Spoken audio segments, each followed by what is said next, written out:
Hi, I'm Stephen Carlson. In this video here I'm going to show you how to change a pilot assembly on a high Turndown DJ burner. Pilot assembly should be checked on an annual basis as some preventive maintenance before heating season. It can avoid nuisance flame failures throughout the winter season.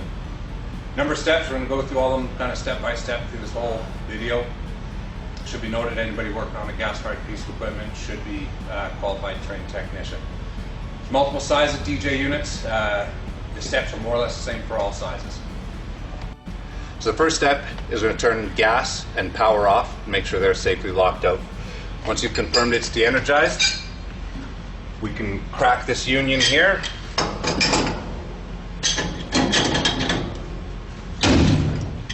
Make sure you're using a backup wrench so you don't start shifting the other joints on the manifold, and then you loosen this union right off.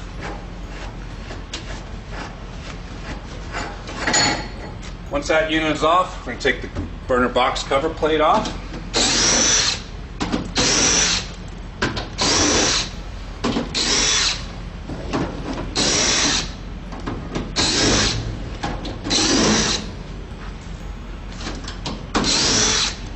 And set all the screws aside, set the burner box aside.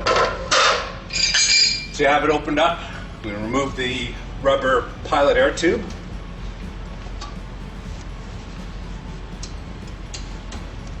This one is on here very tight. Set that aside. Right on this side plate here there is a nut that has to be removed so the whole burner can be removed.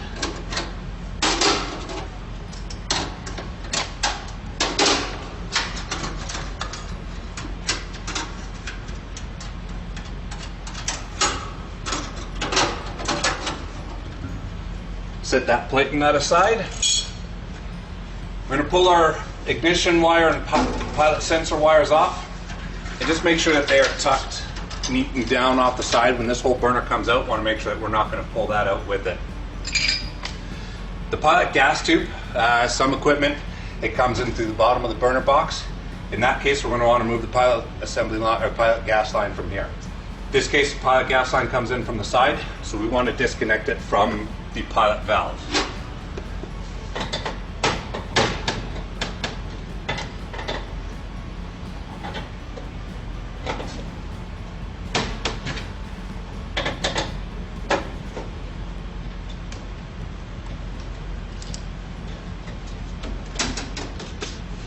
Once that pilot line is removed, it is sometimes tied in on the side. We'll have to disconnect these tie wraps off the side so that the whole pilot line can come out together.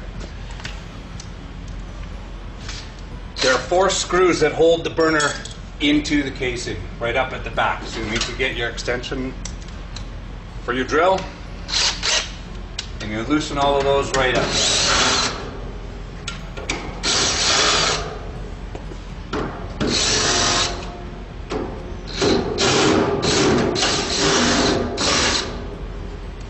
Once all those screws out, the burner is now ready to pull up. So ready to pull the burner out now. A couple things to be mindful of. Again, I mentioned earlier, make sure that your wires are tucked down out of the way. This particular unit has a actuator ball valve for the modulating gas, so it does not have a max control top loading tube. If you've got a max control valve here, we've then got an aluminum tube for top loading that comes through the center here. Again, make sure that that's tucked out of the way. The pilot gas line is now fed through all this. We've got to be mindful as we pull that out that we're not kinking that gas line as well.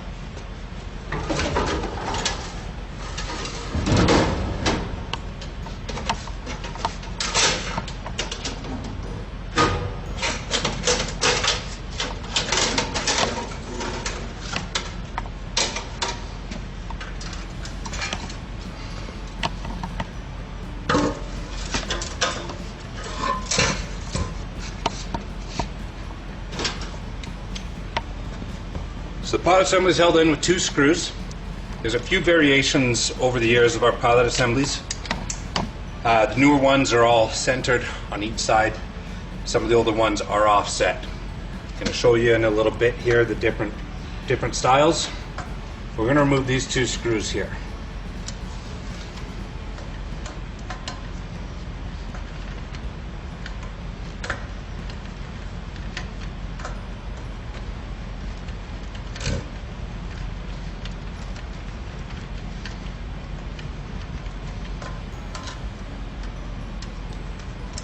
Set it aside.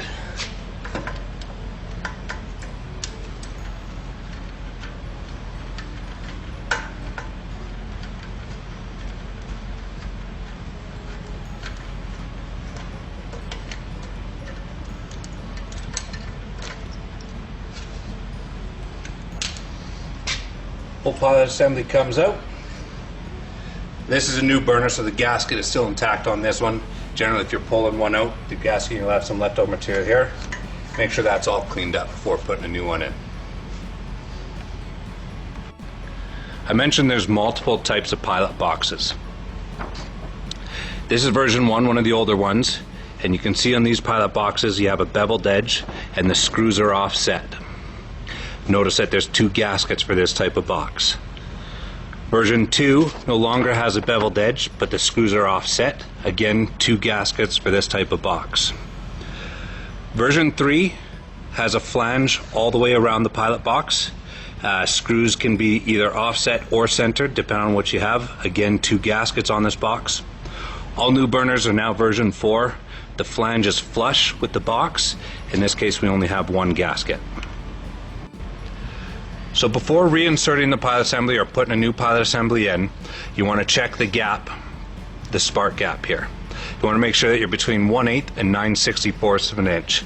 Generally, if you've got a drill index or a pocket screwdriver like this, usually somewhere right around that space. Something to keep in mind when you put it back in to confirm that gap again. So you're going to take a new gasket. Slide it onto your pilot assembly. Again, those other versions, if you have 2 gaskets, you have both the white fiber gasket and a hard gasket that need to go in. Slide that in place and put the screws back in. It's best to screw these in together, not over tighten one before the other, to make sure that the pilot assembly is sitting flush on the pilot box.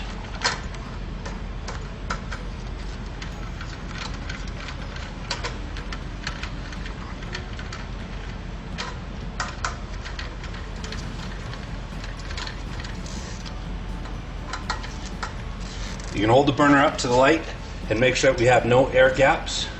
Do any of these, make sure that that gasket is holding tight. Flip the burner again and just take a look inside to make sure that the gap is still the same. We're now ready to put the burner back in place.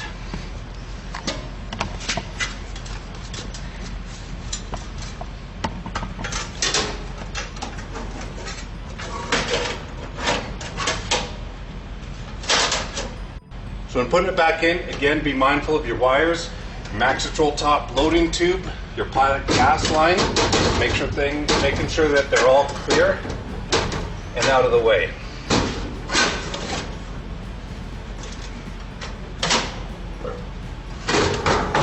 And it'll slide right back in where you took it. The best bet here before we screw the burner in is to make sure that we line the union up here and start it. That saves you some time getting misaligned later.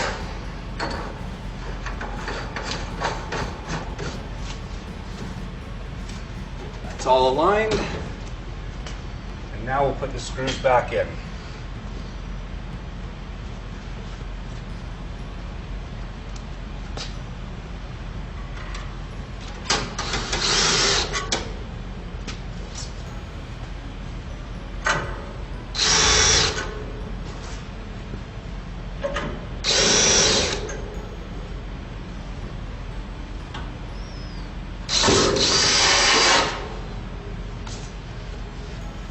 Once you have all the screws in, we can reconnect our wires.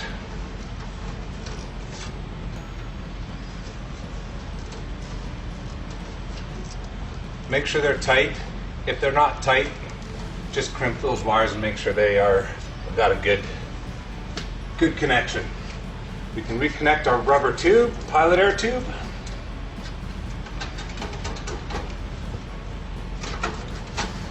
The side plate.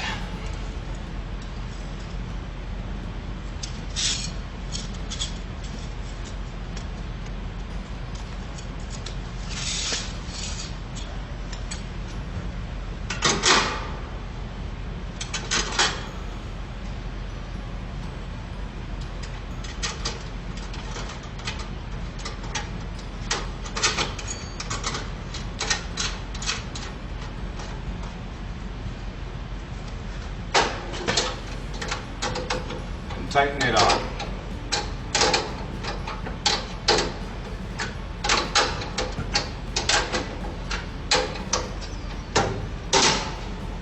Reconnect your pilot gas line.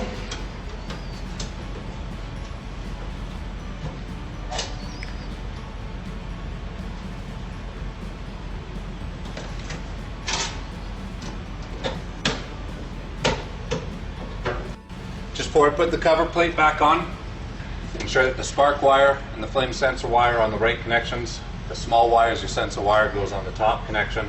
The spark wire is a bigger wire, that's on your bottom connection.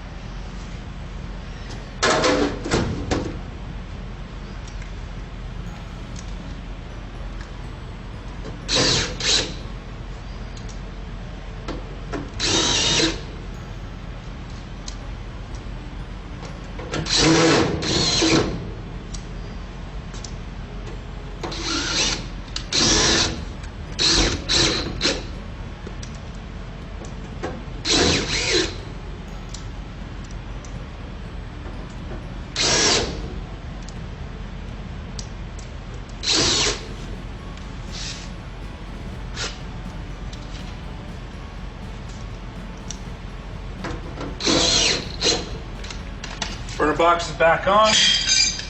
I'm going to tighten my union, again making sure you're using a backup wrench.